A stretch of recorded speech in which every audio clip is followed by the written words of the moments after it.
Hey, Bo, what's up, bro?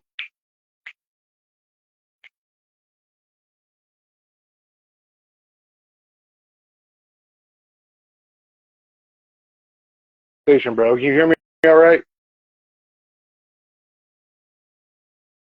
Let me know if we got any AV difficulties. Hopefully, we're all good tonight.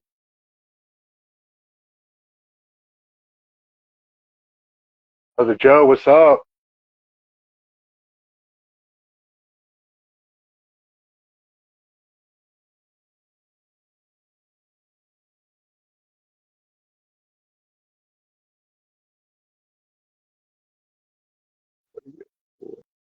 Yeah.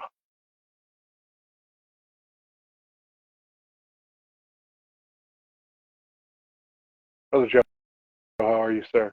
Always an honor to have you in the chat.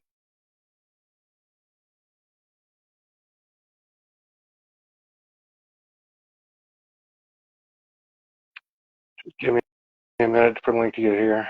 How y'all doing? Hope everybody's well today. Hump day. Halfway through it.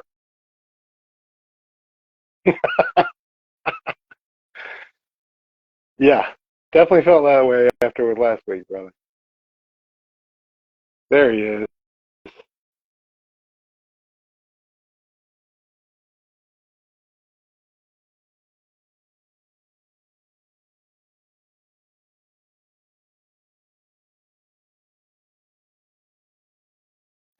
Hello? Can you hear me? Hello? I can hear you. Can you? I can Okay. Oh my hear you. God. I'm on my tablet, so we'll see how this goes. But what is going on, brother? So far, so good. I already told them to give us a heads up. Yeah, I was just Fable in the and Joe are chat in here. the chat. Yeah. Right. Yeah.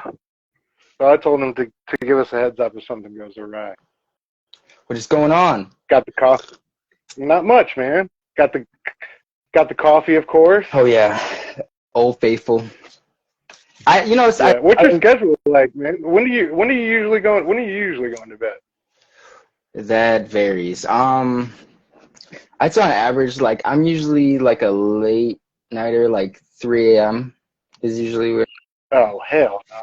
Yeah, I'm not working right now, so that's another thing. But okay. Okay. yeah, Fair enough. no, Yeah. when I got a regular schedule, yeah, I take advantage of it while I can. Yeah. I feel you, man. I feel you. Okay.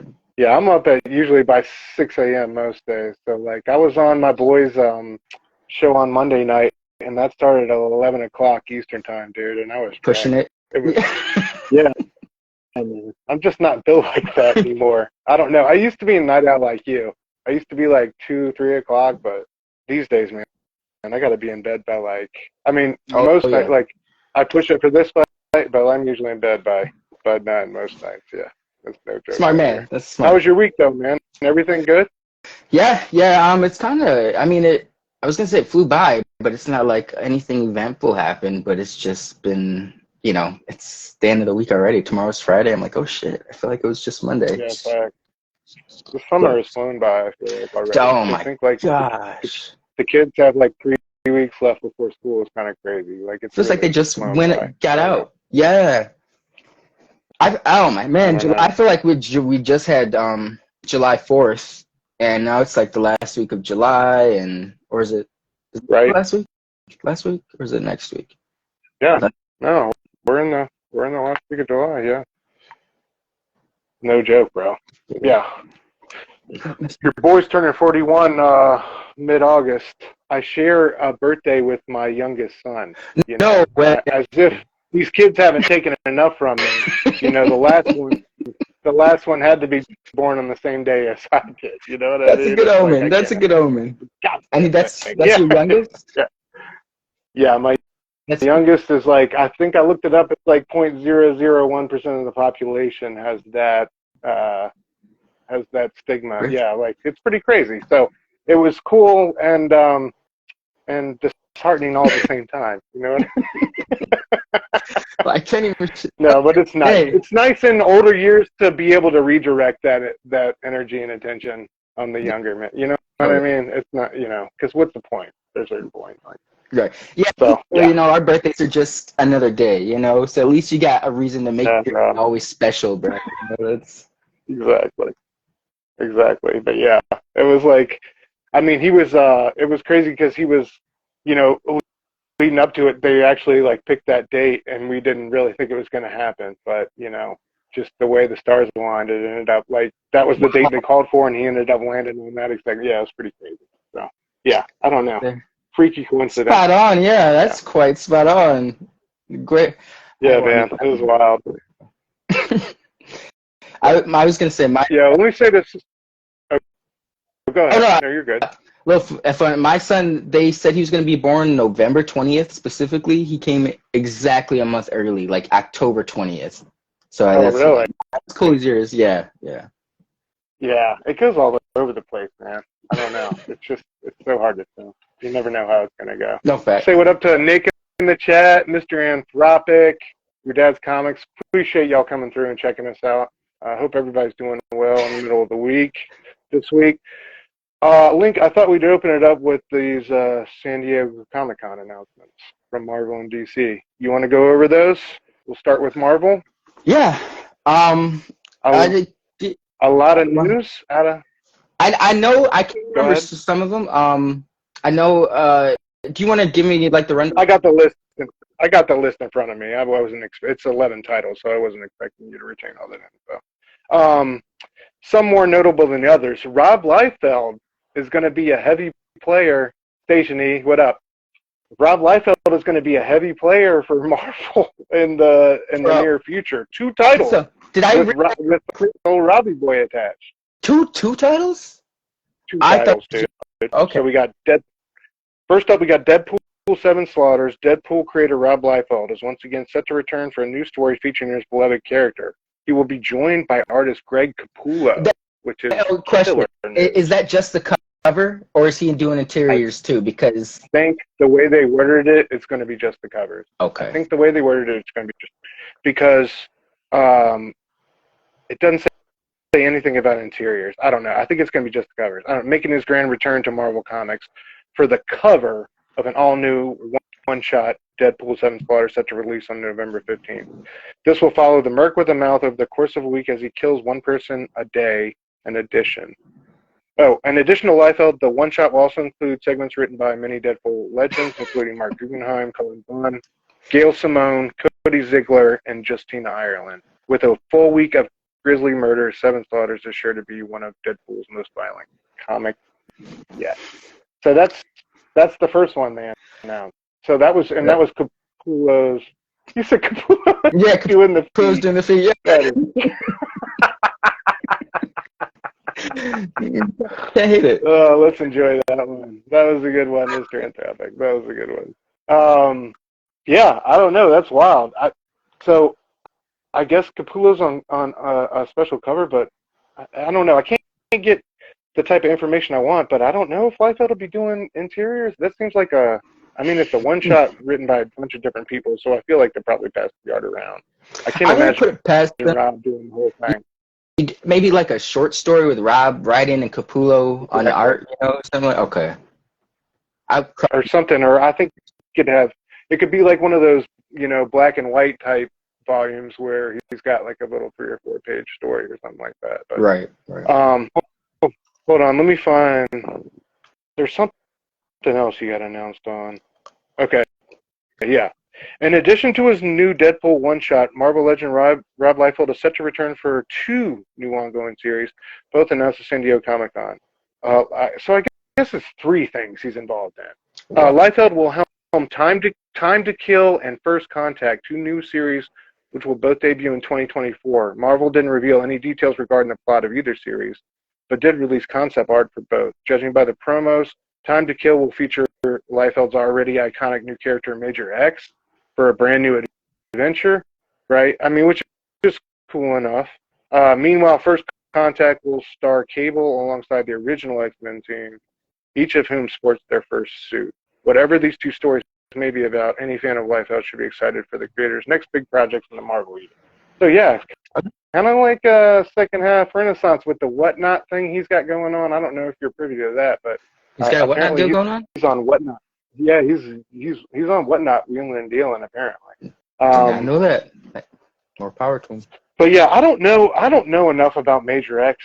I know enough to know that he's a cool character, and I've seen some Ed Piskor homages and stuff like that. I know his history behind Cable, obviously, and that's cool that he'll be behind a Cable series. But that's a lot of titles to bank on a guy who's not really known for storytelling. That's all I'm saying. You know what I think it is? I think these are gonna, if these are coming out in the next couple months, and they've got Deadpool 3 lined up for next May, if it's still on track. Yeah, November. Yeah. I Well, guess, if it's no, these two are both 2024. no. I think the other one was November. Okay. Yeah. Okay. That'll work out. Deadpool's in November, and the other ones are 2024. And they're miniseries? I don't know how many. The Deadpool one is going to be, I guess, 7 issues if it's a murder a week, and I'm sorry, never mind. It's a one shot.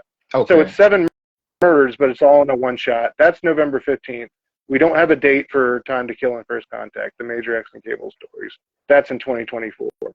But I don't know, man. It just seems like shaky biz. I think they're trying to cash in on the Deadpool 3 hype. Like, anytime Deadpool is going to get a buzz, Liefeld's going to get a buzz just because he's the creator and he likes to always scream it to the mountains that, he created Deadpool.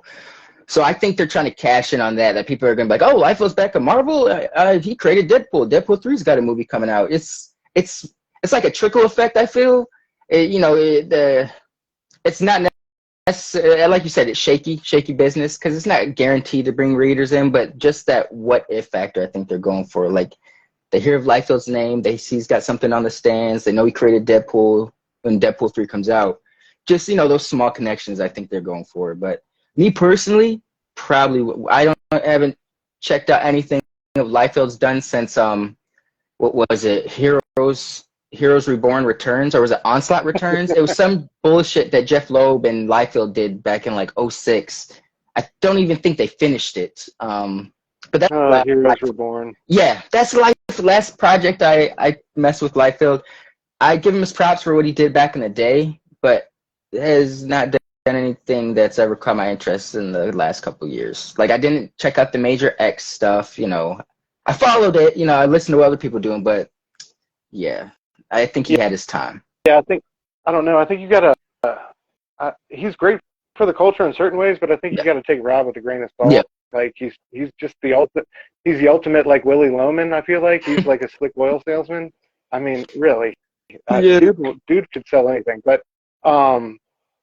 just as far as, like, consistent bankability, I don't know. I think it's, like, a good idea what they have right now going with the homager covers where he's doing, like, specific homages and stuff like that. Those seem to be selling okay or doing okay, at least. Yeah. I see a fair amount of them posted, but I don't know. I feel like just in the long run, man, the guy has never really proven to be, like, a consistent, over anything. I don't know. I think his like that's just, and I feel like doing stories and like titles that are going to have more than one issue is a really dangerous bet for him. Yeah. Because, like, his ability to direct stories or, like, rein that in is just not. It's not one of his strengths. It's not. No. I kind of think that, like, that all plays into his legacy. Like, people remember, you got to respect his legacy. He, like, made a name for himself, didn't go to art school. He was just a fan, got his foot in the door, shot it very quickly. What he did back, you can't take that away from him. But that also doesn't mean he's, he has a great legacy, but that doesn't mean he's one of the best creators out there, if you know what I'm saying. Like, there's it's just looking at all those image guys, like, still in those executive positions all these years later. That really, like, I know that's gotta hurt, especially the basically, like, they're the number 3 player and not even, like, number 3 outside of the big 2. Like, they're a strong. Image is almost really in come into their own. Yeah. Yeah, exactly. I mean, they're very close to that conversation. I know that just gotta. I don't know, and I know he's a young kid who got put in a situation where he was in charge of, way too many people and things that were out of his control. But I don't know, man. I just don't like their directions just seem so impulsive and aimless as far as Marvel's concerned. Let's go through some of these other things just to We got Dan Slott. Dan Slott's coming back with Superior. We got Mr. Anthropic made a joke. He didn't get it for the middle. He's coming back. He's coming back. I wish we could throw up some images like in concurrent with that. That would be great. So 10 years after the controversial Superior Spider-Man series kicked off its original run, Doc Ock Spider-Man is all set to return in his very own ongoing series. Set after the upcoming one-shot featuring the character, the new Spider-Man series will hit shelves this November with Dan Slott and Mark Bagley both returning to the title. All new adventures Otto Octavius' Spider-Man. It will include a face-off between the hero and a never-before-seen villain to make her debut in the upcoming Superior Spider-Man return. So he's going to try to Spider-Boy it again and give us a new character that... Dan Slott's going to... I don't know, man. The whole Spider-Boy thing has left a indelible stain on his reputation for me. The way he kind of hawked that on Twitter before it came out, and the whole thing behind it. I just don't feel like he did the back work that Bendis did when he introduced Miles Morales to make it a character that could really stand on its own and be beloved for, any number of things.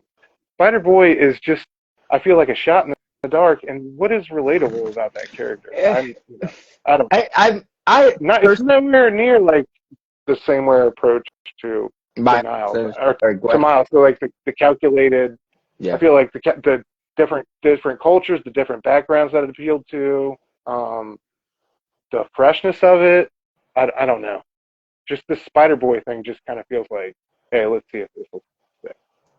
That's true. I do think that it was like just throwing something against the wall, but I think, Spider-Man is one of the biggest heroes on the planet. One of the biggest superheroes, debatably people's favorite superhero. If you were to take a poll, I think around the world unanimously, Spider-Man would probably take the edge over Batman, Superman, all that. There's marketability in that aspect, and the fact that people are always gonna, it doesn't matter what kind of spider. I think it's more along the lines of like marketing is what they're approaching Spider-Boy, not trying to, let's sell a toy, let's make a shirt, or I don't know. You could make him a character, but I think he's the idea behind him. Well, not his origin, but the name Spider-Boy. I like his costume. The little, he's a Spider-Boy, but I know that it's in his name, but he's got like the reverse color scheme of Spider-Man. He's got the backpack. He's very kid friendly, and I could see if they were to do something right with him, I could see kids taking to him. But to say he's going to be, I don't think he's going to be ever. No, it's hard for anyone to achieve what Miles did. That's like that doesn't happen very often. So if that's their goal, they definitely fell short. But maybe someone else other than Slott needs to handle Spider-Boy. Like he didn't come up and create Spider-Boy, but maybe someone will do something with his mythos in the long run. I think he's got potential. Well, okay. Fair enough. I just feel like they're leaning on Slott for all this extra Spider-Man stuff because ASM has just been misfiring right now. And it's kind of like, Dan's great, but I don't know. Some of it feels played and played again. Bro, with Slott with me is more misses than hits. So, I don't think Slott's a bad writer, but he's not one of my favorites. When people are like, yo, check out. I read Spider-Man because he had been part of the Spider-Man Brain Trust at that time. Like there's a few Spider-Man writers at the time, and he was one of them. So I kind of stuck it out. But I quickly left Fantastic Four when he wasn't kind of, piquing my interest. I think his Iron Man was kind of trash that came out back in like 2018. Not trash, but it wasn't for me. Slott's not, he does. It's very seldom that I'll find someone with Slott that I like. But I did like his Superior Spider-Man back in the day. That was good. Yeah, and that Arkham Asylum book you read, or he wrote. Oh, it's Ryan Sook. I forget what the name was, but that wouldn't have to. Arkham Hell, or something shit. It was. I forget what it was, but yeah, that wasn't a bad Batman. No, yeah, that was a good one. All right. Of course, we talked about the new X-Men in our X-Men chat. We don't have any details, but it does have that X-Men font from the Age of Apocalypse days. So everybody thinks that Apocalypse is going to be back in the mix some kind of way, which I don't think is a bad assumption to make. I think they've been basically leading up. I don't even think you have to be reading X-Books to know that where the line has eventually been heading, at least since X of Swords, and he kind of like made his way out of the equation. I think he's been quietly waiting in the wing. Yeah. So, I don't know. It's about time. Any thoughts on that? Any hopes? For the new X-Men or what they do with it? I'm definitely gonna check it out. It's X-Men. It's got the Age of Apocalypse font. I love Age of Apocalypse. I think that's an interesting plot thread if they were to pick up from that. It probably. I mean, knowing with the font, it probably is really Apocalypse heavy.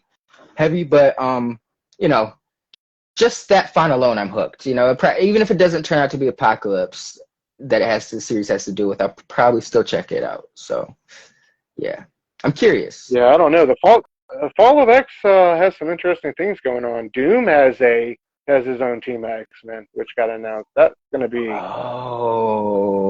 Yeah, that's going to be interesting. I think they're Latvians though, from what the solicit that I read was. But I think Jerry Duggan's right now. Are they the Dark X-Men, or is that separate?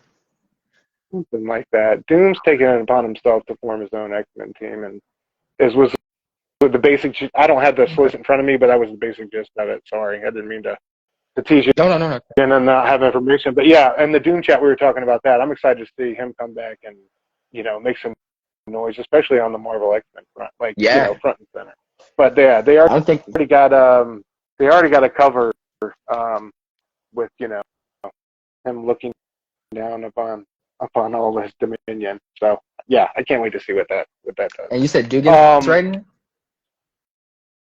Duggan. I don't know for Dugan. I don't know who's doing the art. I want to say it's Loraz, but I could. Okay. But yeah. Okay. Yeah. All right. Definitely check that out. All right. I don't know how I feel about this one. A new Punisher is coming to the Marvel Universe, and his very own ongoing series. It's the guy who's writing Moon Knight: City of the Dead right now, David Prepos. Yep. It'll introduce Joe Garrison as the anti-hero. So we're getting a new Punisher. He's got blonde hair from the looks of it. We don't have much more from the image.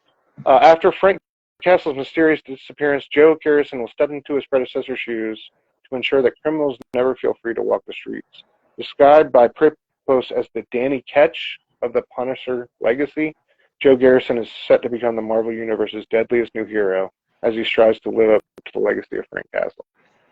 Some strong words there comparing him to Danny Ketch. Yeah, that is. I feel like you should just let this dude lie, especially after that Jason Aaron run. I feel like you should really just let that Jason Aaron run marinate and see what you want to do with the character moving forward. I would say this feels like way too quick of a turnaround to start pushing a new Punisher book, especially with a brand new Punisher altogether. Now, I don't know, man. Did you read that series? Yeah. The finality of that was heavy. I thought, and I get that Frank's kind of like ambiguous moving forward, but I thought that was such a great and unique chapter in that character. I don't see the need to bring a new one back. I thought Aaron brought a lot of questions, or asked a lot of questions about Punisher that were necessary in general. And I don't know, just to see like them go with a whole new character and a whole new guy so soon is kind of I think the only reason I can see them doing that is if maybe this Punisher comes in and he's a little bit more violent, if you can believe it, than Frank. He has less morals than Frank. And so I guess it would kind of be the compare and contrast why there would be a necessity for someone like Frank. Like, yeah, he's a murdering one-man war machine, but Frank's, as unhinged as he is, he's got a code of ethics that he follows strictly, that someone else might not follow in the same vein as him or miscue his code of ethics. And so it would make his return eventually a little bit more poignant, or like what the necessity of him returning, like no one can do what he does but him. They can try. But did you peep his costume? If you I only bring this up because I know we talk about the Ultimate comics and stuff. It reminds me a lot of Frank's costume in the Ultimate Avengers by Lenny Yu. Miskin is like yeah, the damn mask. Yeah. Costume's pretty dope, though. I'm not going to lie. You know, I like, maybe it doesn't need all the shit. It does. Like It looks, and he's got cool guns and stuff like that. Yeah. He said whether the new Punisher is good or bad, one thing is certain, people will be pissed. That is so true. There is a dude in, is it the best comics of the month? I think that Robbie does with Nick and Manny and all them. And dude is in the chat every month hating on Jason Aaron's Punisher with a religious fervor. Like, I forget his name, but man, dude, he is dedicated to that Punisher hate. So it's, yeah, like Nick says, can't wait to see the new logo. You know, people are gonna lose their goddamn minds if it ain't a skull and crossbones. Like it, shit.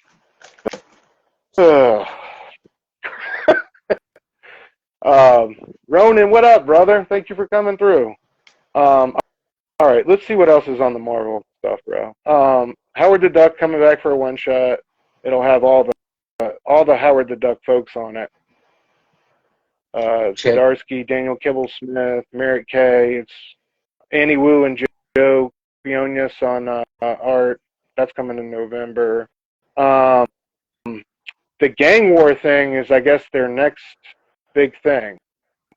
Crossover event, which will depict a massive battle between the gangs of New York. So I guess it's New York street level heroes. I'll probably pass. This will right. Then, like, bro, I'm not trying to like pull that card, but every time we talk about street level heroes, it's all the black ones. Like it's fucking Miles Morales and Cage. You're right. They're probably like, come on, man. There, you know. But no, like the Gang War, you got to, like, I don't know. You got to have all the folks with diversity in the Gang War thing. It just feels a little Deadly Hands of Kung Fu. Is Misty Knight like, on that squad? It's a crash between crime lords like Kingpin, Hammerhead, Mr. Negative, the Owl, Hobgoblin, and many more. It'll force the street-level heroes of the Marvel Universe to go to great lengths to save New York.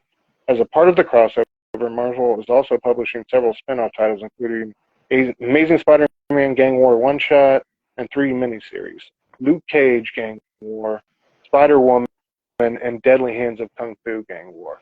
I mean, so that's the next big thing from them. So I don't know, man. Overall, kind of underwhelmed by the Marvel news. Daredevil's coming back in a black armor, apparently. Curious about that. What else?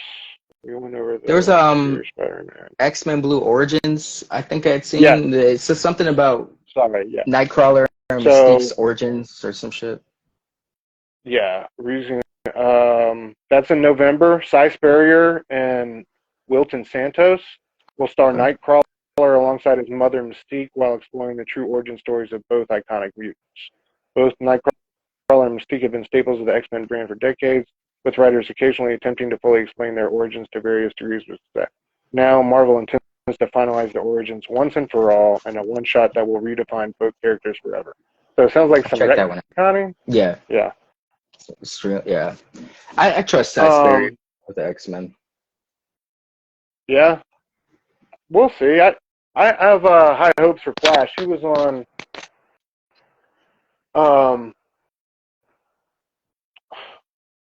or like he got announced for Flash, and I'm sorry, I lost my train of thought. Jeremy Adams was on Flash prior too, and I really enjoyed him. So but he's doing it with Mike Deodato, which is going to be cool. I can't wait to see Mike come back to DC. So yeah, Cy Spurrier and Deodato are doing Flash movies. Wow. Yeah. Okay. That'll be cool.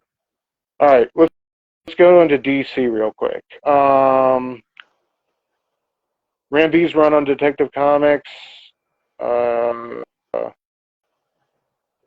So he's got a Batman adventure set in the Wild West coming up, kind of in like the Legends of the Dark Knight style. That sounded interesting. Yeah, artists are Dustin Nguyen and Jason Scott Alexander from Philadelphia, and what's the other one he just did with Rodney Barnes that was super fire? I forget. Was it after Philadelphia? I should know. No, it was a horror book. It was Rodney Barnes and Jason Scott Alexander. I can't remember. But Anyway, it was after. I was gonna say the only one I can think of Philadelphia. No. The artist, real crazy, dark style. Kind of like Realistic. a painted aesthetic, but yeah, like it's been Blackula. Thank you, KSM Comics. That's is that so? Okay. Blackula. I haven't even heard They did like a revamp of that. They did a revamp of that IP, and it was super dope. So, okay. Yeah, so they're going to be joining. They're going to be joining Ron V for a Wild West Batman adventure. So I don't know. I'm up and down on Ron V, man. Like I loved his Aquaman Andromeda Black Label series. Like some of his stuff, I was digging his Swamp Thing there for a while. I haven't finished. I need to get up on it. But like some of his stuff, I don't know. I'm touch and go with. I know Robbie's a big fan, and I trust Robbie's opinion. But I don't know. I just haven't read enough. I guess to make like that's what I say. Yeah. I'll say I haven't read enough with Ron V to see all the accolades that people give him. You know, but it's not bad, right? What I have read, he's very competent. I just haven't. I've not read enough to say he's one of my favorites. So no disrespect if he is other people's favorites. No, same. I mean, he's part of that distillery thing moving forward. So I don't know. I forgot all really about cool creator and things coming from him in the future. But yeah. Anyway, go ahead. What were you gonna say? What was the old one called? It was kind of like distillery. People were joking it was like OnlyFans for comic books. Substack. Substack, yes. Okay. It's the new Substack, but better. Yeah, that was like I think when they had all that capital money that first year, that was all the rage for sure. But I read Star. I enjoyed that one, but I haven't read. That's like one of the highlights I have read of his. That I was like, okay, this is pretty solid. I got to read more though. I also enjoyed Radio Apocalypse for the issue or two. Didn't read that one. But okay. I think that was a victim of COVID, I believe. But wow. Man, I think Sal and I were talking about that at some point. But yeah. I don't know. I'd like him to revisit that. But definitely a big talent. I haven't been on the Detective Comics thing just because it got a little too, I don't know, just a little too much for me to follow, and I wasn't on it from the beginning, and I went back and tried to follow. It just was something I didn't keep up on, but I know he's got a strong fan base, so yeah, that'll be cool to see him go for a while. Batman in the Wild West is always something that, I want to see. Solid at that. We got another Return of Superman special. 30th anniversary. Didn't we just do this? Comes not long after Death of Superman's own giant book, which returned the classic creators of the event to the story. Dan Jurgens believes Simonson, Jerry Ordway, Brett Breeding, and Carl Kessel will revisit one of the most celebrated events in comic book history. Okay. I mean, I guess if you're into that, they're still milking that cow all these years later. Let's see. I don't know. Okay, so we got a new Batman and Robin series with Josh Williamson and Simone DeMeo. Apparently, this was announced at the start of Dawn of DC, which slipped under my radar. I do not remember that. But the writer revealed that Damian would butt heads with a big Batman villain, but also introduce Shush, a female version of Hush. Yeah. I don't know. Yeah, that just sounds corny. I would read it, but Shush. Yo, I have not seen that until now. Wow. All right. What else? We got a Batman and the Outsiders, which is cool. I always love that series. Led by Batwoman and Luke Fox, the team that usually consists of Black Lightning and Katana will get their awaited comeback after Brian Edward Hill's brilliant 2019 series. I second that.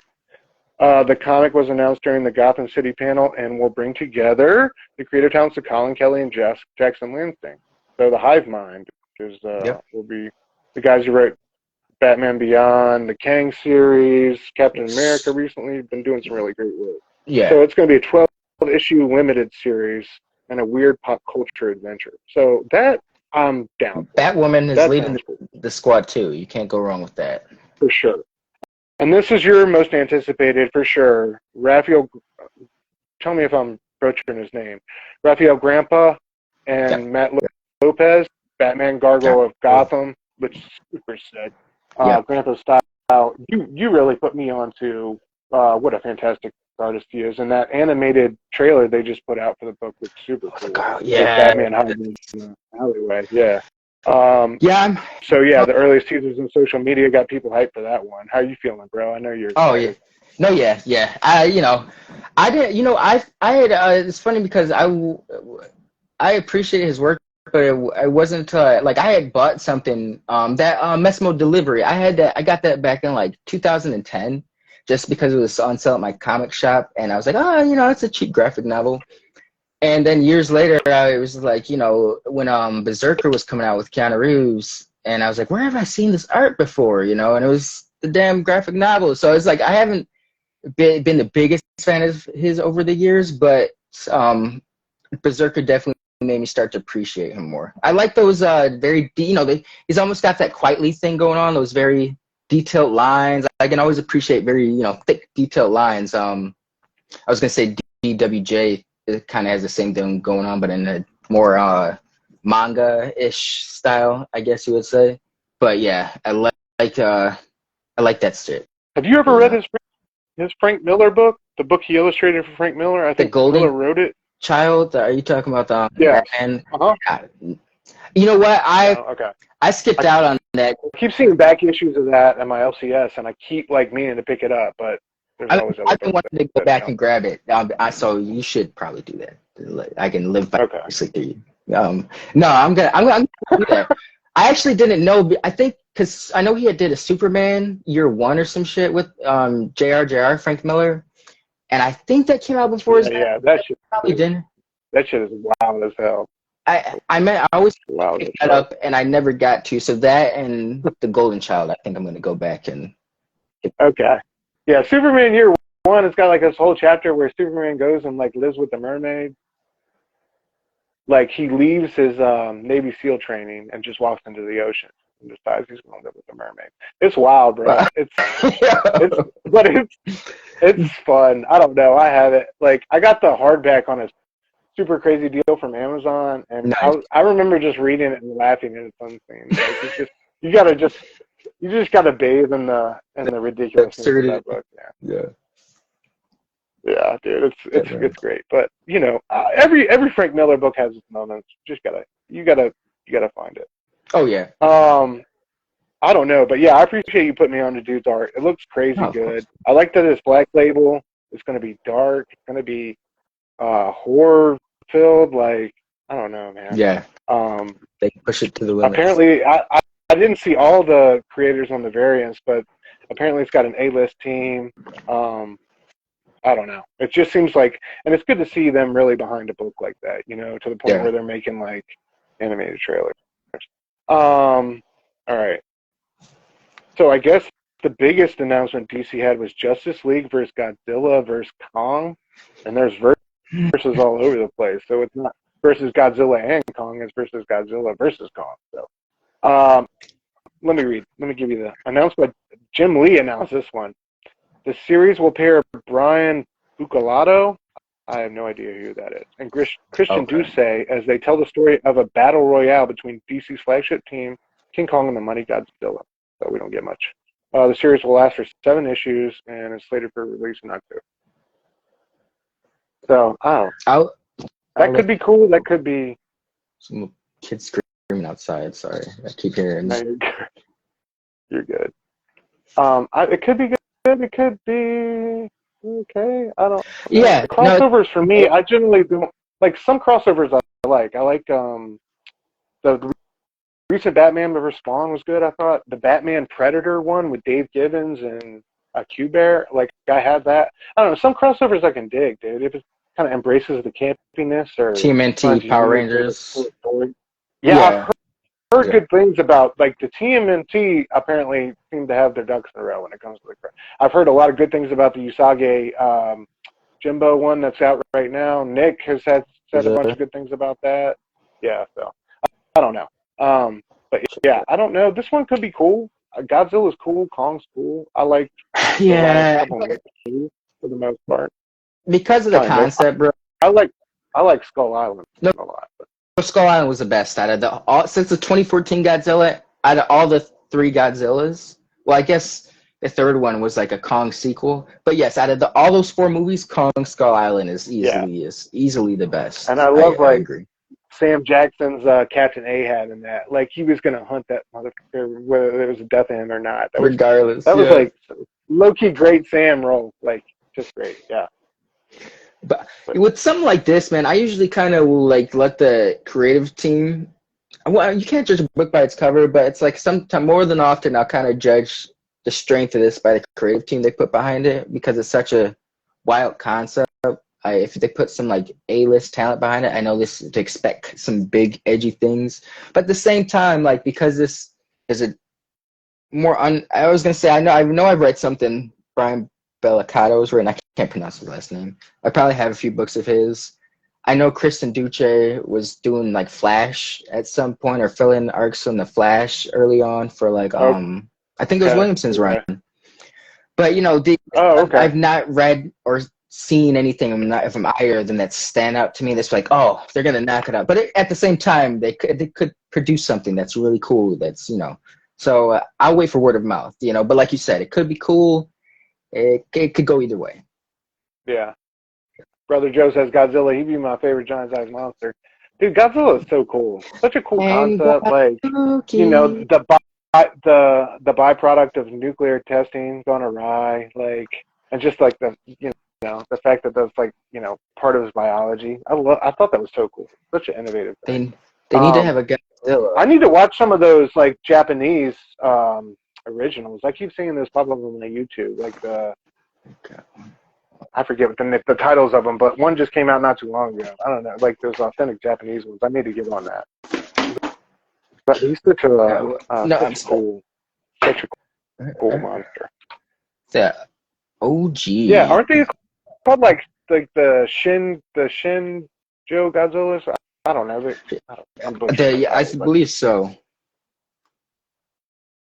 But it was like I don't know. I saw it on YouTube. Like YouTube tried to get me to watch a bunch of the videos or clips from the movie. It was like super cool because it has got that like old school kind of like CGI, but it's modern. I don't know, like, and it's modern enough to like be cool. I don't know how to describe it, but it had the campiness of some of the older Godzilla flicks, but like some of the CGI and special effects on the newer. Oh, is it like from one of the like the 2000s Godzillas? Or okay. And it's like they're still making them. Well, like the ones that they're making in Japan, like the Japanese originals. So, yeah. Okay. I don't know. That last Kong versus Godzilla movie was not very good. I didn't think. No. That movie was like literally I only wanted to see it for the first fight between Kong and Godzilla, and after that I was like, the last fight was cool, but I wanted to see that initial fight when they're on the water, and the warships are getting destroyed. Super cool. That was badass. Yeah, that was super cool. Did you the trailer for Godzilla Zero? I think it's called Zero. Is it Zero? It's some new Godzilla coming out in Japan, but it comes out like the end of this year. The trailer, it doesn't show too much, but it looked pretty sweet, I want to say. For not really. Dude, our boy Matt Fraction is behind some mysterious Godzilla project that we don't know. Like that's what he's been doing these past couple of years.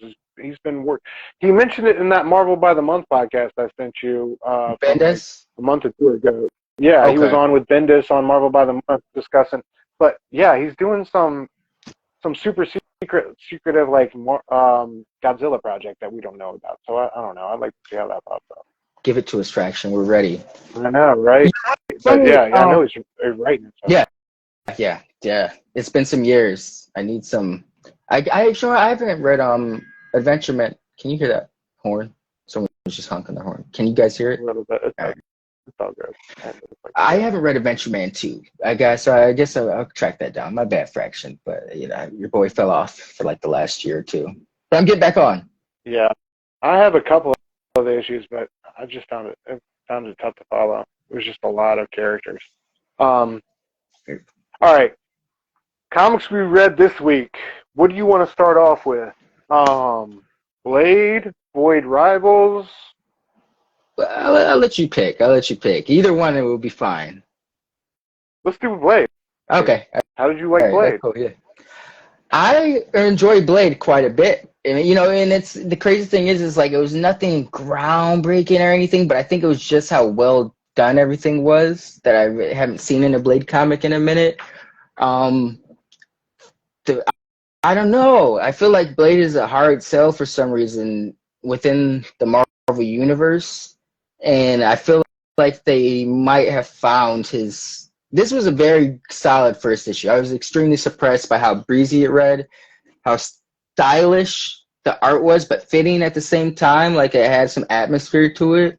That opening scene where there's an opening scene where like Blade busts through that came in with the car. Yes. Yeah, and he had the headlights he had the headlights that were torching him. Like, let's go. Yeah, bro.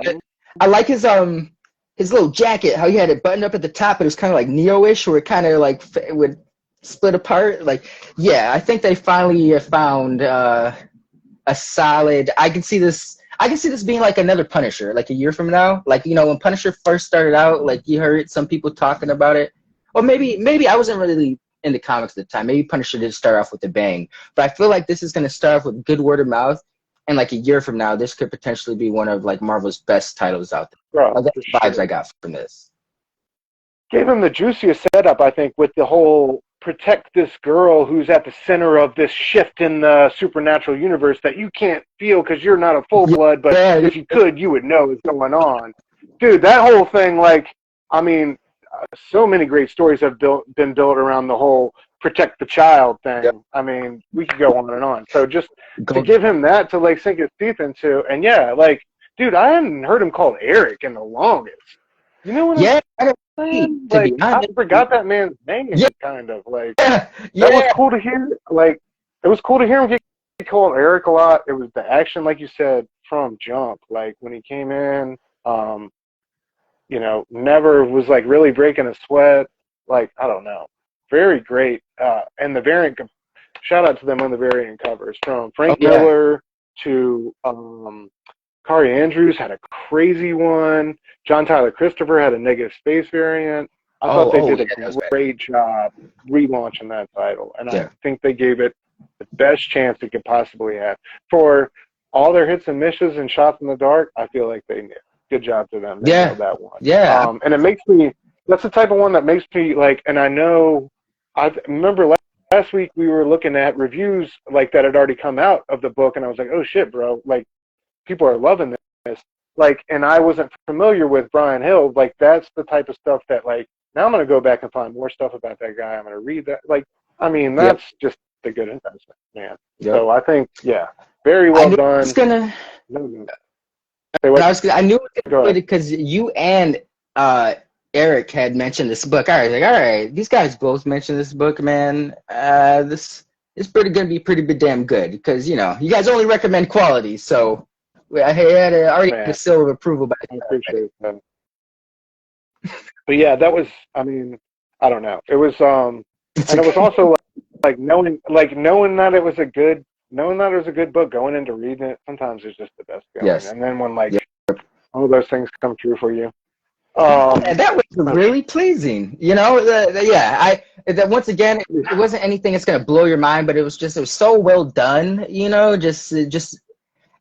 to me, I used to get mad when I was done with the book so quickly. I was like, well, this cheat, not cheat, but I was like, you guys need to put more dialogue in this. But now it's like, wow, I'm done with the book already. Like, I'm very pleased with that. I was like, that was a good read. If I'm done with it and wanted more, good job well done. Hell yeah, dude, seriously. So bravo to the team. Can't wait to see issue 2. Yes. All right, Void Rivals number 2. What did you think? Wasn't really what I expected, but nonetheless, I'm intrigued. You said it perfectly. I don't know too much about the trans. I saw the cartoon a little bit when I was a little kid. I've seen the movies, of course, but my knowledge, anytime I have a question, I go and ask Fable, because I know that's, the source of the Matrix, or I know he doesn't like it to be called the Matrix, that's space stuff. But, with this is like kind of like my first time jumping into like a Transformers universe, G.I. Joe as well. So Same. it didn't have anything, even the first issue had like a shot of a Transformer at the end, which was cool. But it's, I feel like this is, you can tell they're playing the long game with this. Like Kirkman is taking this seriously. He's doing a lot of legwork to build this world that we could see both the G.I. Joe and the Transformers inhabiting at the same time. And so I think, it definitely wasn't what I was expecting either. Like I kind of thought, but I don't mind that at the same time. Like I like these characters that what was it, Lila or something like that. And of course I remember. Don't ask me the names, but I do not remember. No, but yeah, I think it's cool. I think he's building something cool. I think, for me to not have any pre-existing knowledge, or I'm just kind of going into this blind, I think it reads pretty well. It's not confusing. It explains things that need to be explained to the reader. It's a fun ride. I'm down to see where it goes. It wasn't what I was expecting, but I'm enjoying the ride.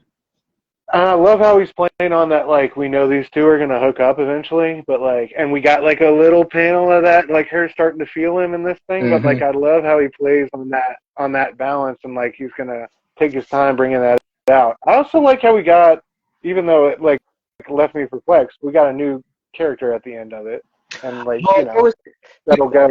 Apparently, that new character is on the cover of the second printing. So that was in your post today, because that was on the reel. Yeah, I was like, wow, they already got what's his name, Skullflakes or whatever the hell his name is. Like, so yeah, it's catchy. Yeah, catchy. They already got. It kind of gives me Saga vibes, dude. Honestly, like they're gonna introduce this not like crazy expansive, but slightly expansive cast of characters, and then they're gonna interweave them in this crazy space-wide epic, like yeah. But I don't know, man. I can't wait to see what he does with it. I agree with you. I think he's just like his pacing, the way he paces out stories. I think he's one of the best in the game at that. If you look like Walking Dead, Invincible, like how he was able to pace out so many impactful storylines over so many issues. I mean, when I think about the possibilities where they could go with Invincible, the animated series, like, dude, they could have seasons for 20 years and still not. Yeah, I was just gonna say it's so. Oh my bad. You got me excited. I was gonna say. I remember he said the goal with Walking Dead, the show, was for like, I remember when Walking Dead was in its prime. The show, he's like, we can easily go past 10 seasons. They struggled to getting past 10 seasons. But with Invincible, I was going to say easily you could do 10 seasons and not run out of shit to cover. Or he reminds me of like a modern day Claremont. Like Claremont used to have these giant plot threads that didn't pay off for years. And Kirkman does that nowadays. And a more, Claremont still has his, some people find him too verbose. And that's fine. He's got that style to him. But I think Kirkman's taken that style and streamlined it for the modern audience. But yeah, like perfect examples, Walking Dead and Invincible, just, reveals you wouldn't see that were set up years earlier that wouldn't pay off, or you wouldn't see mentioned until years later and had major impact. So Kirkman, this whole thing's in the good hands with Kirkman. And shout out to the artist. I've never really read, I have the first issue of Outcast. I read it, never continued it. I won't lie, I got it in like August 2020 when the pandemic was happening, and it was kind of spec-wise, so I saw it was like one issue of my comic shop, so I grabbed it. Lorenzo, I don't know how to... The artist Void Rivals. Yeah, definitely, yeah. Oh, yeah, Lorenzo De Felicia, yeah. Yeah, Dude, Chroma. Chroma's great. Chroma, is that by him? Chroma, Kroma. He wrote and illustrated that. 3 issues. Fantastic. Okay. Chroma, I'm checking. About this world without color. It's very I if I knew where they are, my long boxes, they're fucking god awful. If I knew where it was, I would go pull it right now. But yeah, it's excellent, dude. I highly recommend it. Sal said Adam Eve new episode is really good.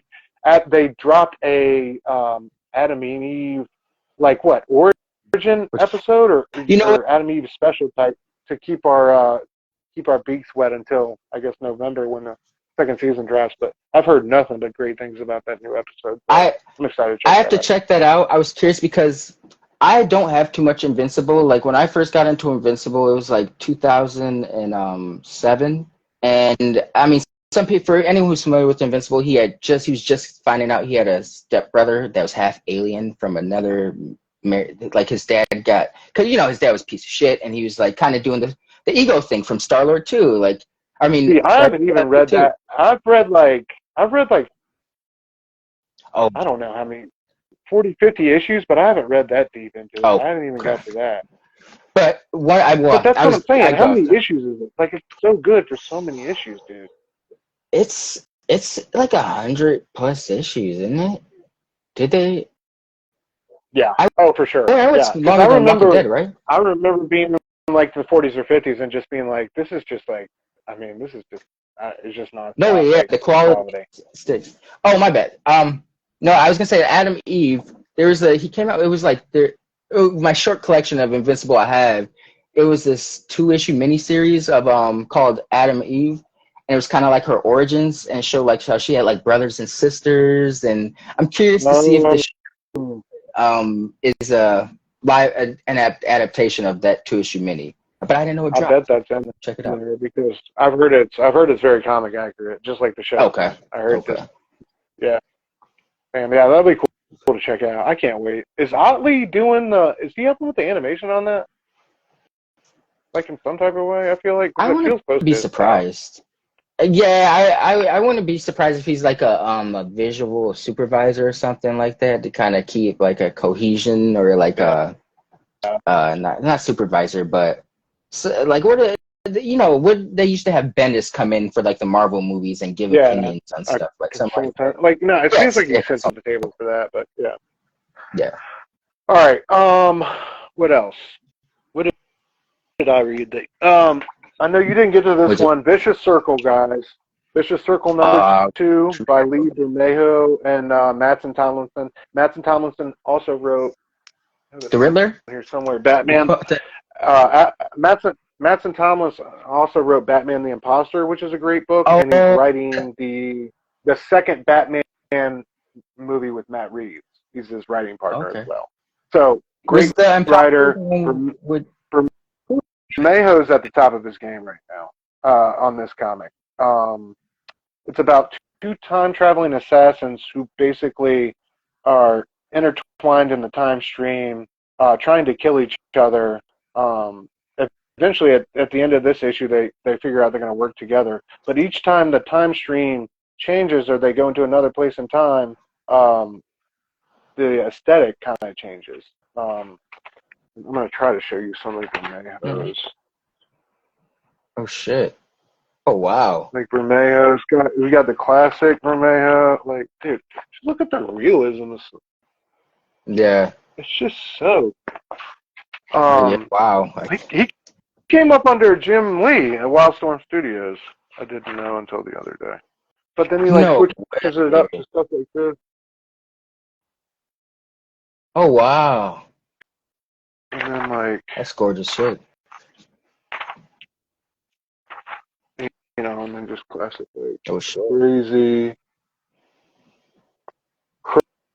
craziness, dude. Like I can't the time between books was outlandish, but this has been very good. So 1 and 2 are out. Number 3 is the finale. Mattson Tomlinson. It's out. Boom Studios. Boom Studios. Okay. It's one of those larger, oversized. I don't know the specs on like how big these books are, but you're not going to be complaining because Bermejo's really at the top of his game. And not to give too much away about the issue, but at one point towards the end, they find themselves in Nazi Germany with a chance to assassinate Hitler, and they have to make the 2 of them, each make their own moral decisions, and it's really fascinating just where it's going. So that one's kind of been I don't know when issue 3 is going to come out. It's probably going to be months and months, but in between that time, if you guys get the chance to check out 1 and 2, I highly recommend it. A Vicious Circle, Matt and Tomlinson. And Vicious Circle. Yeah. I'm gonna write this down. Yeah. Yo, was it yeah. real quick? Was Imposter the one with Tomlin and Jock on art? Batman Imposter? Yes. Okay, yeah, I gotta write that back. That's excellent too. Great little Batman story, dude. People don't really talk about that one that much, but that was a great little Batman story. What else did I read? All 8 Eyes I finished up on, about, basically giant spiders taking over the city / the world. Art was by Piotr Kowalski. That was 4 issues, and that was fantastic. Robbie gave a great review of it, and said better things than I could of it. But it really ended up on just the perfect note. I was very impressed with that, what they did in 4 issues. So All 8 Eyes, you guys check that one out. That's another independent book. I forget who published it. You've Been Canceled #2 is one I want to get to. I've heard great things about that. That was Robbie's pick of the week last week, so that one I haven't got to, but I want to recommend everybody check that out. That series is about cancel culture on steroids, to the point where they have bounty hunters for people who've been canceled, and then like the top bounty hunter in the world for the cancel culture, he gets canceled himself. The system turns against him. So it's like this tongue-in-cheek take on cancel culture, but in the ridiculousness of comics. What's not to love? Anyway, those are the books from last week that I enjoyed. Lynk, you got anything you want to add to those? No, I've been reading Fantastic Four Full Circle. That's been interesting. Oh, hell yeah, dude. Yeah. You've been enjoying it? Yeah. For those that don't know, that's the Alex Ross book, right? Yep. He's reinterpreting an old, or he's kind of picking up on an old Lee and Kirby classic, This Man, This Monster, Lee and Kirby story, and kind of taking it in the negative zone. Guys, if you don't have that book, absolutely ridiculous artwork in that. I mean, Alex Ross, but Alex Ross on a whole another level. It makes me want to see more of that from him. I've always loved Ross's work, but he's got such a distinctive look. I didn't think he could ever. It's still identical. You could still spot him in it, but it's such a. I didn't think he was capable of it. I kind of thought he was kind of like set in his style and his ways, and man's leveled up. I mean, he's always. But yeah, I was very impressed with this book. Crazy. I love the scenes of Annihilus like eating the bugs in that. They're just like so grandiose, but so descriptive and like revolting at the same time. It's like you're kind of blown away at like the galactic epicness of the page, but it's also like revolting that he's eating space cockroaches or whatever. Annihilus is a wild character, man. I don't know. FF has some wild villains, like Mole Man. I would like to see Mole Man in the MCU, bro. That's what we need. That's some obscurity we need. All right. So I thought, since I think we're gonna have to drop the hip hop aspect for today's show. We're already at an hour. Oh yeah. To wrap it up, Lynk and I both got an exclusive look at Ultimate Invasion #2. I'm just kidding. We read it already. I thought for the wrap up we would do the invasions. We'd talk about Ultimate and then Secret. Have you seen the finale? Yes. Okay, cool. All right. Yeah, I was going to make sure because I didn't know. All right, so Ultimate Invasion #2. Spoilers for those who have not read Ultimate Invasion #2. Just want to put that out there. If you don't want to be spoiled, don't listen. This is a new comic that dropped today, of course. Jonathan Hickman's epic return to Marvel Comics. Dude, crazy issue, and I am so hyped for where we're going. I mean, the first one I felt we were kind of walking on eggshells. This one, we put our boot in the dirt, dude. Like, we drew our line in the sand. You know what? I don't want to say I was disappointed in my boy Hickman with the first issue, but I was like, it felt safe compared to what I'm used to reading from Hickman, especially for a first issue. The hook was there, but I feel like if people don't read the Ultimate Universe, they wouldn't have caught that, like the Reed's face, what the ramifications are behind that. But yeah, this like you said, he hits the ground running with this. Get a lot of different vibes. I had gotten vibes from one theme in particular was the Howard Stark bit. It kind of reminded me Yeah. of Bullet, like, how it's going to happen regardless of the changes you make. But then our boy E had said that it reminds him of this book called Doomsday that was supposed to come out that may or may have not been written by Jeff Johns and Gary Frank. But Oh, wow. the book had come out. I remember people saying it was going to be about like Dr. Manhattan changing the DC universe and multiverse, but it never came out. But if it did come out, they said it was going to be no. It did come I out. thought wasn't Doomsday Clock? Didn't Dr. Manhattan have to have something to do with Doomsday Clock? I never read that. Yeah, but. yeah, he was. So if I'm remembering correctly, because we have a bit that we don't know what the book is, and we've done the bit for so long that I've kind of like subconsciously forgotten the plot. I've read this book and I barely remember what it's about. But Dr. Manhattan, I guess if I remember correctly, is the reason there had been changes in the DC universe after the New 52, or was it Rebirth he was making changes to? Something along those lines. But he was messing with time and shit was going astray. Very similar setup to this as well. But yeah, man, Hickman is always good at, you think you can tell where he's going and he just jukes you, man. You think it's going left, it goes right. But I'm just very curious. And then of course he's got like the data chart of some extent that you could just kind of glance over. So very cool how he like that was. So that was the thing he did in early X-Men pages, and back then, those pages still had value to the story. They still had either things unrevealed or things to be revealed later. Or, things unrevealed or things already revealed. But he moved it. It made things relevant and interesting and very cool ways without using, the actual comic book. Like so. Yeah. I was so impressed when I saw that because I was like, dude, like it was just so refreshing to be like, all right, because they got away from that with the creators that took over after him, where it was just like a whole bunch of nonsense. And every time I saw one of those pages, I rolled my eyes. But seeing that and been like, damn, bro has neutralized every kind of threat in this. Everybody's either captive. What is it? Captive, controlled, deceased. Or yeah, there was like nobody was in it, or like you said, captive, controlled, or deceased. That's all I saw. I'm curious though, because we got Loki as running Asgard now. We don't know where Steve Rogers is. Yeah, that was crazy. I like how that set it off. Like, put the King of Lies on the throne or whatever it was. The narration. That was crazy. And you see Loki sitting there like. yeah. And then shattered the Rainbow Bridge, or the Bifrost, hey. So Thor can't. Yeah. Man, there's so much interesting. This issue it's one of those issues where it's like you got to flip through back. You kind of flipping pages after you get done reading it because you're like, all right, what did I miss? Is Abadai Stane the Nick Fury of this universe area? Because he had like the War Machine armor, or I forget what it was called. Ironmonger kind of looks like it was kind of. Yeah, I automatically don't trust him because he's like obviously, and with the Maker, and bro, in that situation, how is my man already strapped up and Tony ain't got no armor? Like that's right.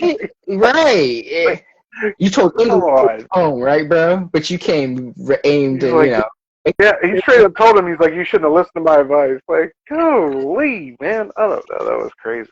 Dude, and I like how it started. I thought of you on the very first page because it started with, if you could do it all over again in the universe, would you? And we were just talking about, like, the end of the, I know that's going to come back to bite us. Yes. That's like his guiding principle moving forward. It's just like, man. Oh, sure. No, you're right. I was going to say, without trying to be too spoilish, but, with that whole attack, like, they said he's getting attacked in the future, but who's attacking him if he created that timeline? Obviously, I'm thinking it's, like, our Illuminati heroes or whatever, but, it's so many questions. Hickman, you done it again. Dude, so many. It's like, I don't know. I love how, Captain America wasn't there for him to kill. I feel like Cap's going to come back in a big way in a leadership role. I like how they kind of opened the door for that. And, also when that army attack from the Sky, there's a whole bunch of Caps in it. Like, I just like the idea that Cap's going to be at the heart of the. I hope he's at the heart of the resistance in this whole thing, because obviously we're going to. No, I'm curious because I with hope this whole thing. when I hope this whole thing shits on Reed. I hope it shits. Reed, yeah, it's probably about time. But I'm wondering if, all right, so because I'm I think the Ultimate Universe one shot, we saw like I think it showed like Iron Man, Cap, and Thor, but everyone else was like in a silhouette, and it kind of looked like Spider-Man was in silhouette. But we see that Tony Stark, it does exist in this universe, right? So what if something happens? Howard is older. What if something happens to Howard? Tony picks up the armor. We already know Thor's out there. He's gonna make his way to Earth. And then we got Cap. Cap is the X Factor, though. I don't know how they would explain him coming back, but I think that's going to be the Trinity. Like, Thor's going to make his way to Earth. Tony's going to have to take the armor from his dad because maybe his dad becomes a villain, because he's going to be the Maker's right-hand man. So much. Jeez, I wasn't expecting this, to be honest. I thought it was going to be more along the lines of the pacing of the first issue, and this left me with so many questions. So many. Yeah, same. It's wild. I don't know. I can't. But yeah, that's what my mind is racing, trying to put together who are going to be because he really said it. He said it at that. He's like, you can't go back and kill me in the crib. You got to take me down to my full power. So it's going to take the village. Like, I don't know. So I'm very excited to see where that goes. A bunch of Thor. And I thought the art was a lot better. I thought in this issue as well. Sorry. No, you're right. It reminded me of Hickman. It's not Hickman, but Hitch's first issue reminded me of, because for me personally, I think there's a clear distinction from when he hopped off Ultimates 2 to Fantastic Four with Miller. Yeah, for sure. And I think he started to rush. And issue 1 gave me Fantastic Four vibes, but issue 2 definitely gave me like more of him in his prime doing the Ultimates. It's more detailed.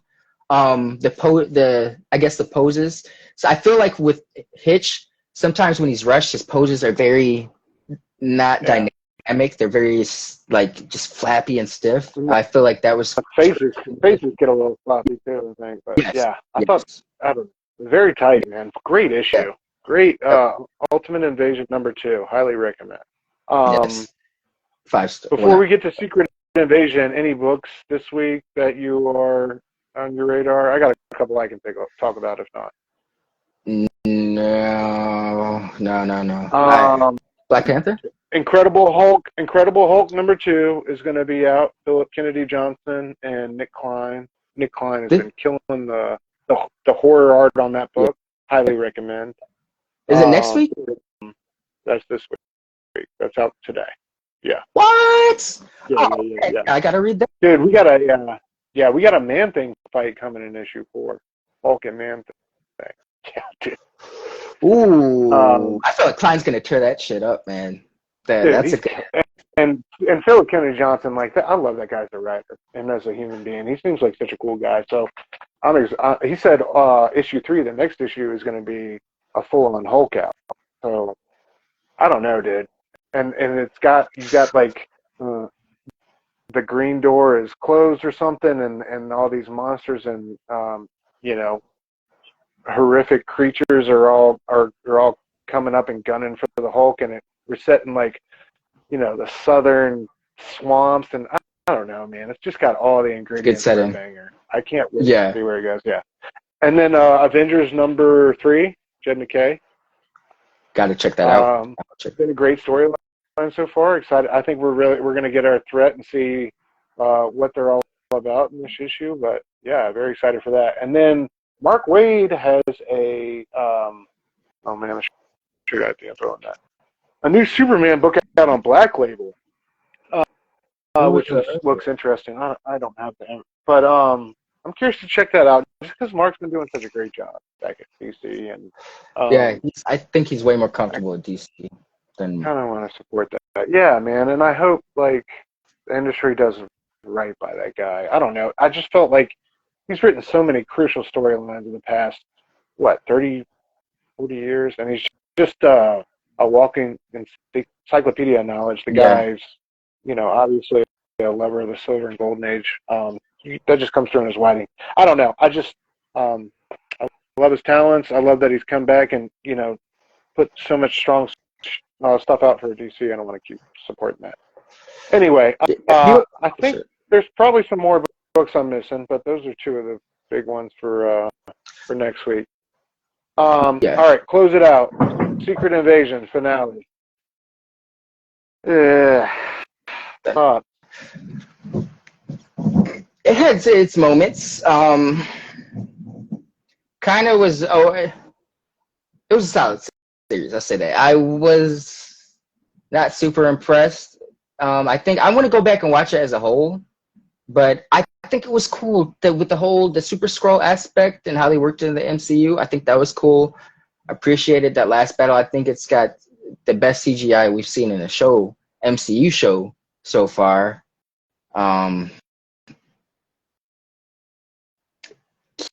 Yeah, it was a slow burn. I say it was a slow burn.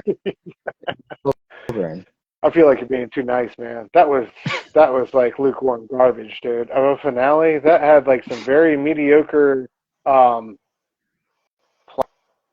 endings. I thought the whole thing was completely underwhelming, dude. And like the ending with Fury left like what? It's okay. Like the whole thing is him and the final fight with Gravik. Spoilers, everybody. The final fight with Gravik, like him, you know, him coming to terms with like the reality of his relationships with the Skrulls as a people, and like how it was a used relationship, and like his move is to let the president basically declare war on the Skrulls and make it more or less worse for them than it was before, and now he's gonna take his Skrull wife and hop up on the spaceship. Like, bro, seems like what lesson did we learn here? What is the point of the story? I don't know, man. It's just like, and like, what is Emilia or Gaia the most powerful character in the MCU now? Homegirl's got the powers of every like Avenger and then everybody, like Mantis, Captain Marvel, Ghost, like, and that was so stupid how like they're together in the little you know DNA synthesizer thing or whatever, and they have that conversation where they're going back and forth, and that was great. Like, I thought that was some good acting. Kingsley Benavier and like the fury and the rage coming off of him was good and palpable. But like, why are you gonna leave that man in there to get healed up with all the super DNA chromosomes? Not like whether he's a Skrull or not. Like, you think he's just gonna like spontaneously convert? Yeah. Like, that is just so nonsensical to me. And then it's I like did that too when he's like, no, yeah, it was lazy. It was lazy, but you know, I don't want to say this is an insult or not a compliment, but I've come not to expect too much from the MCU shows. You know, I mean, I think what does that say? Yeah, but my expectations, I guess, it set them too high for the first batch of shows, and after being a little let down, I think I was kind of expecting this, because this one was weird for me because it kind of started off meh, but it picked up, but then it quickly went back to a meh. So, you know, I don't know. That's why I was feeling like I think last week I said I feel like this deserves a few more episodes, because just like the pacing of how they made these episodes, it's like you said, like they kind of, everything was like they just wrapped it up really quickly. It's super underwhelming. Like maybe they could have, I don't know, maybe it should have been shorter. Maybe it could have been longer. But there's like some shorter, I feel like, because they obviously had nowhere to go. I feel like there was a stretch just to get to 6 episodes. Yeah. Now that you say that's where I couldn't put my finger on. I was like, I know there's an issue with the pacing, but I don't know whether they would profit from going longer or shorter. But in this case, shorter, because like there's a lot of filler in this episode. Honestly, the ending with Fury, bro, I was just like, all right. It was like, you know, at the Academy Award when someone's going on too long with their speech and they start playing the music, I wanted to start playing that for Fury. I'm like, all right, we get it. Get on the ship. You guys and you and your wife have had the same conversation for like the last 4 episodes every time you guys see each other. So, you know, I get it, but it was, you know. The only reason I was watching at that point was for the extra scene, and they couldn't even give me that. You know what I mean? Bro, like, I was like, I was hyped. I was tight when I rewinded all the way to the end and I didn't even get the extra scene. I was like, man, this is... And that's one show that would have benefited from one of those extra little scenes, you know, to kind of, maybe there's something to kind of tell us where this is going. Like, because now, if we just watch this, based on what I see, based on the Marvel trailers, Fury's just in a spaceship having a good time, you know, and he's trying to help Yeah, out. and now he's about to go up in a spaceship and, like, he's going to have this wacky adventure with the with all the Marvels. It's like, okay. He was just on a spaceship, too. He started the series coming back from a spaceship. Ended the series leaving on a spaceship. I mean, no, he was already on Earth, but, you know, he was... No, he dropped down there and made things exponentially worse for the Skrulls as the people, and then dipped back out. Like, what the hell? Yeah. The one thing I will say was cool, though, was where he was talking about all the Skrulls being killed. He's like, all the crew you got killing Skrulls. And that made me think of the Skull Kill Crew, or the Skrull Kill Crew. The Grant Morrison, you know? Yeah. And so I was like, yeah, if only for that, that's a cool little shout out, her homage to that, you know. Give me 6 episodes of that, like some Grant Morrison, Mark Millar wackiness. That was one of their first projects together, I think. Yeah. I think they did that, and then they had. Did you remember Aztec from DC? He was like, he had like the golden Aztec. I remember his. I remember his like in the J. I remember him in the JLA. Yep. Yeah. Yep. Him and Miller and Morrison did like a 6-ish. I think it might have been like 9. I think it was 9 issues, or it could have been 12. But it was like a limited series of him before it came out, like a year before Morrison hopped on JLA. I think it was like 96, and Morrison hopped on like 97. But it was pretty cool. Best from that. Different. Yeah, you know what? It's fucked up that Millar and Morrison don't have a good relationship now, because you know, I would love to see what they can come up with together. Like Morrison's a great idea guy, and he's a great everything. But with Miller, I tend to think he's more of a great idea guy, but his dialogue can be very edgy, teenager-ish, and you know, but his ideas are amazing. So but if you took those two, yeah, and sometimes I don't know. Yeah, and it's bad. It went bad. I remember in an interview, they asked him, "Hey, you two still live in the same area, more or less. Like, whatever happens if you run into Mark?" And Morrison said, "Hopefully, if I do, it'll be in the car going 90 miles an hour." I was like, "No way!" Yeah, bro. Like, there's. I don't know. I think Grant got frosty because Mark had success and he didn't credit him enough. And like, I don't know, man. Let me just say this about Grant: for the genius that he is, like, bro has beef with everybody. Alan Moore, like. I feel like Alan Moore's beef was with him, though. You know, they had like the magician. They had a magician contest. I feel like they had a yeah. Who can work more magic into comics? Yeah, bro? I feel like Grant felt like he was the first to be on that claim of like Aleister Crowley and like you know Darton, and then Alan kind of came behind him, and then I don't know, but like reading that Super Gods book, like when he talks about Alan, it's always very chippy and. You know, all those checks he took from Image Comics. It's like, you took a check or two before in your career. Right. You guys were both the same shit. Yeah, yes. Yeah. I don't know. Always funny. All right, yeah, but Secret Invasion, I think, per our conversation last week, what it was in the comics, the awesome wide-reaching event, and new status quo it set, I think they definitely missed yet another, just another wasted opportunity event that could have gone over across multiple properties and been something decent, something for them to really develop. But it's cool because it was a Nick Fury solo project, and it's cool Samuel L. Jackson got that screen time, but it's like they could have called this Fury, and I wouldn't have been so disappointed, because you calling it Secret Invasion, it's got these connotations or, these implications of what I'm expecting from the story just because of based on the title alone. But if it had been called Fury and just had the Skrulls in as a subplot, I don't think I would have been as bothered, Like, I'm like, at the end of the day, it's a tale with Fury, and Skrulls are like supporting characters. But no, this was called Secret Invasion. This was supposed to be, have some. Yeah, I mean, there's no named it. Yeah. It's not. And it's very just like, Sucks. I don't know, just to put them off in Chernobyl, like that, just so you don't really have to have them, I don't know. Deal with Just that random, like, Russian corner so they don't have to really be, like, they're involved in world politics, but they're not. You're right. I don't know. And the whole Rhodey thing was disappointing. If that's Don Cheadle's last chapter in the MCU, are you serious? Like, no, he's gonna have Armor Wars, but dude, I don't even want to see Armor Wars. It's gonna be a movie. It's gonna be where we're at.